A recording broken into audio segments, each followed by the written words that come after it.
whole bunch of other verses, but they'll come up maybe as we go along. I'll just jump right into my story now.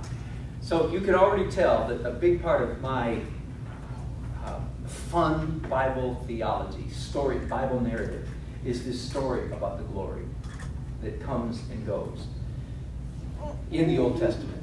And then in the New Testament, Jesus is the glory. We don't understand what that means. How does that relate to this other glory we're talking about? Well, it's just Mount of Transfiguration. There's definitely a Shekinah glory kind of thing happening there. Anyway, I think it's very possible that before Jesus comes back, that the glory of the Lord will show up again in the earth somewhere. Here a little, there a little, here a little, there a little. I'm only kind of taking the biblical narrative and expanding it into our day or our future.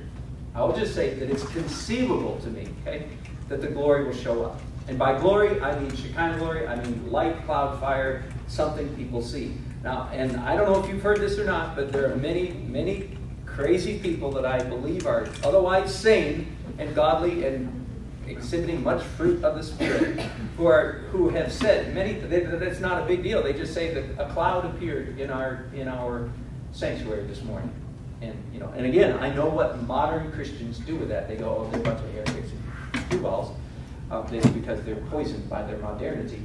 But the reports are frequent enough and by level-headed people enough that I think there might be something to it. I want to see it someday. I've never been there. And I've never seen feathers or gold dust either. And I know what modern Christians do with that, but it's because they're modern, and the modern person cannot admit the possibility of supernatural events. But anyway, there are people who say that a cloud, a literal foggy cloud, appeared in their worship service. And not only do modern Christians say that's crazy, they say it's probably demonic, it's Satan, which makes sense because people are getting healed and saved and set on a life of glory when the clouds show up. So that would be Satan doing it, sure enough. Sorry.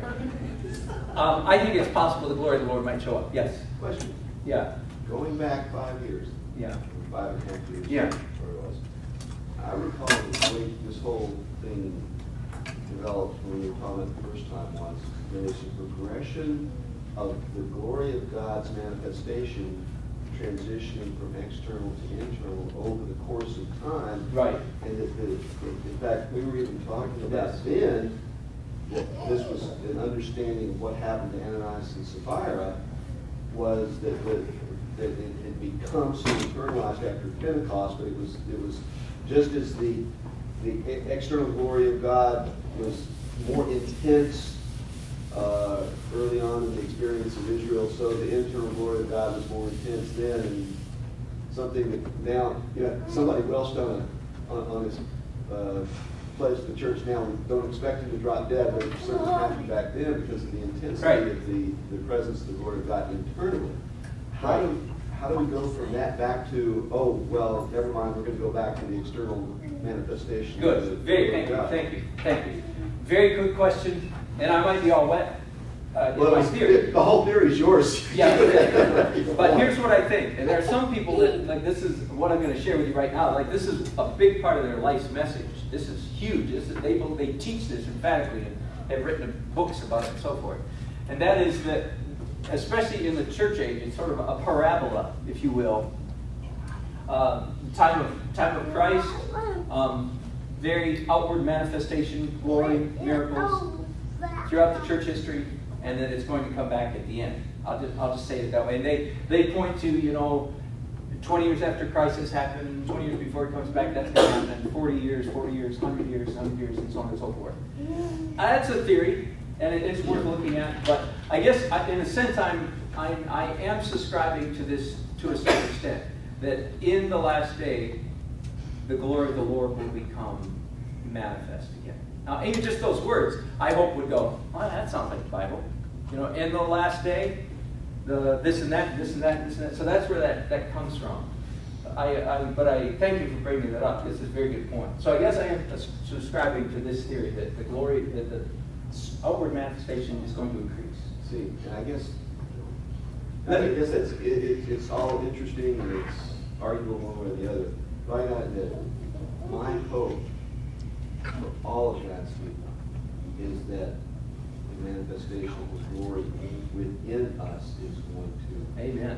be stronger and grow. Amen. To where people look upon us and can see if there's any, because I think that's is that not the nature of the kingdom? That it is within. I think it is, but I don't think it precludes outward manifestation.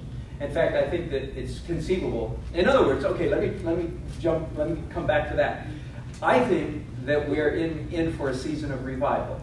I think that the scriptures say mostly, even though, and we've talked about, there's some verses that say, looks like things are going to get worse and worse. There's a lot more that say things that in the last day, the mountain of the Lord will be elevated above. And I don't think that's a physical dirt. Could be, but I don't think that's necessarily what it's talking about. That as God's people walk more and more in their inward glory, that the outward glory will become manifest. So let me go back to my story. So I think the glory may show up here and there and here and there and here and there by degrees and at different times in different places according to the behavior of the people in that particular geographical jurisdiction. My most favorite image, if you will, or most where I think this is most likely to happen has to do with cities. Over this city and that city and this city. And so it's not like the First Baptist Church of Hoosetsville is going to have, maybe, but no, I don't think so. I think it's a little bit larger. It'll be the Lutherans. Yeah. It'll be the Lutheran Church of Hoosetsville.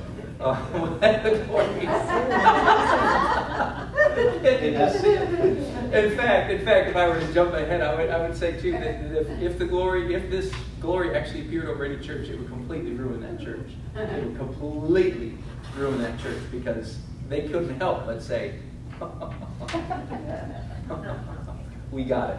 But you see, if it happens over a city, it won't have denominational, it won't spark a denominational war. If it appeared over the Lutheran church, the Lutherans would say, "We told you we were right," and all the Presbyterians, "Oh." It had to be that way. You got the picture, right? Yeah. Gary? Yeah, Acts 4:29. Yeah, what's that say? Well, and now, Lord, I take note of their threats and grant that your bondservant may speak your word with all confidence. While you extend your hand to heal, and signs and wonders take place in the name of your holy servant Jesus. And when they had prayed, the place where they had gathered together was shaken, and they were all filled with the Holy Spirit and began to speak the word of God in full. Ta-da! That's New Testament. Exactly. Point, I pray for that. Yeah, man. Come on. And you might say, well, Dan, why do you like your eschatology? There's a good reason. Because it makes me excited and happy and optimistic and inspires me. It gets me out of bed in the morning. I'm excited because I think God's coming. Where's that scripture again? Really good. Acts 4:29. It's earned. Also, I don't know the verse, but the word Perusia, Greek word Perusia, which occurs several times. I'm not sure how many times. I said he studied on it. But it means appearing. Yes. And Yes. appearing is appearing. Yes. I think it's visible. Yes. Sometimes pronounced parousia, for those of you who are. Not necessarily Yeah. one time, end of time. Right. Appearance. Right. Appearing in an ongoing way. Yes, appearing in an ongoing way. Very good. So that whole word parousia, parousia, in Greek is Somebody else good. have to tell me where that is. Yeah, somebody's got their concordance in their digital Bible right there, can do that. Let me go on. So as I read the texts, which are numerous and fascinating, let me turn to one more. It's time for another verse. Psalm 65. Now, I've, in years past, talked occasionally about how I believe the Psalms are more than just devotional, they're also actually prophetic. They explain things. Psalm 65, verse 8. I'm just going to drop right down in the middle of it. And they who dwell in the ends of the earth stand in awe of your signs. And you make the dawn and the sunset shout for joy. Now that happens to be the one verse in my Bible where I have dozens of little other scripture references written out to go to many other verses that are somewhat like it.